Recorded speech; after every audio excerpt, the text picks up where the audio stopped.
Ibu, bapak, saudari, saudara, rekan-rekan muda, dan adik-adik sekalian dimanapun kalian berada, bertemu kembali dengan saya Romo Tino SSCC di dalam catatan pesiarah.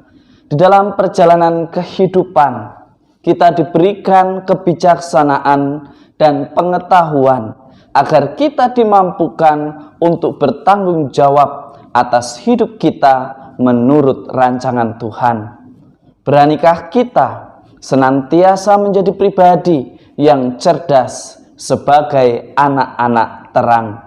Sebelum kita mendengarkan permenungan dari catatan pesiarah, marilah kita membuat tanda kemenangan Kristus.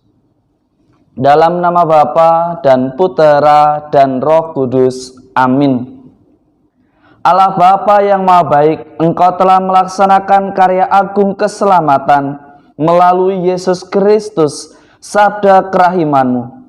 Semoga rohnya menjiwai kami, agar kami mampu menjadi saksi akan kebaikan-Mu di dalam persiaran hidup kami. Demi Kristus Tuhan dan pengantara kami. Amin. Ibu, bapak, saudari, saudara, rekan-rekan muda, dan adik-adik sekalian yang terkasih di dalam Yesus Kristus, pada hari ini mungkin Anda dan saya serta kita semua bertanya-tanya, bendahara yang korup kok dipuji? Tuhan Yesus di dalam Injil Lukas tidak membenarkan apa yang dilakukan oleh bendahara tersebut. Tetapi sebagai anak-anak terang, Anda dan saya serta kita semua diajak untuk senantiasa mampu menggunakan akal budi kita, pengetahuan kita untuk masa depan kita, untuk merencanakan hidup kita dengan penuh tanggung jawab. Jangan seperti bendahara ketika ia dimintai pertanggungjawaban tetapi ia tidak bisa memberikannya. Sebagai pribadi yang cerdik, setiap persoalan selalu ada solusinya.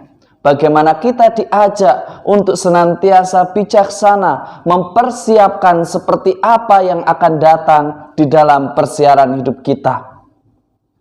Namun seringkali yang terjadi, kita hidup untuk saat ini tanpa memikirkan masa yang akan datang. Bahkan ketika kita memiliki lebih dari cukup, kita berfoya-foya dan enggan untuk mempersiapkan atau menabung demi kebaikan di masa yang mendatang. Oleh karenanya, Yesus mengingatkan, anak-anak dunia ini lebih cerdik terhadap sesamanya daripada anak-anak terang. Yesus mengajak Anda dan saya serta kita semua untuk menjadi pribadi yang cerdas, tidak mudah terbawa arus pada kejahatan. Kalau dunia kita penuh dengan korupsi, maka beranilah menjadi pribadi yang tidak korup. Jadilah pribadi yang bijaksana, yang bisa bertanggung jawab dan bisa dipercaya. Memang di dunia kita saat ini, perkara ini bukanlah perkara yang mudah. Tetapi percayalah, Tuhan sudah memberikan itu semua. Tinggal bagaimana kita menggunakan anugerah yang kita terima. Apakah kita menggunakan pengetahuan kita untuk menipu? Ataukah kita menggunakan pengetahuan kita untuk menjadi lebih baik, membawa orang banyak pada keselamatan, dan akhirnya membiarkan rencana Allah terjadi pada hidup kita. Sebagaimana kita mendengarkan di dalam surat Rasul Paulus kepada jemaat di Roma, bagaimana ia memuji dan memuliakan Allah karena Allah berkenan memilihnya sebagai rasul yang mewartakan sabda Allah. Bagaimana kita diajak untuk terus berjuang dan mau belajar bagaimana hidup sebagai pribadi yang tidak hanya mementingkan ego, tetapi membiarkan nama Allah semakin dimuliakan, tetapi membiarkan nama Allah semakin dikenal oleh banyak orang.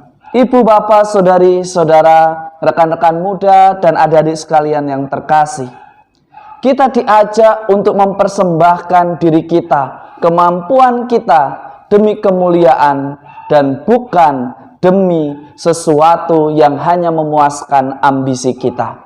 Beranilah untuk memuliakan Tuhan, beranilah untuk memuji Tuhan di dalam kemuliaan persiarahan hidup kita.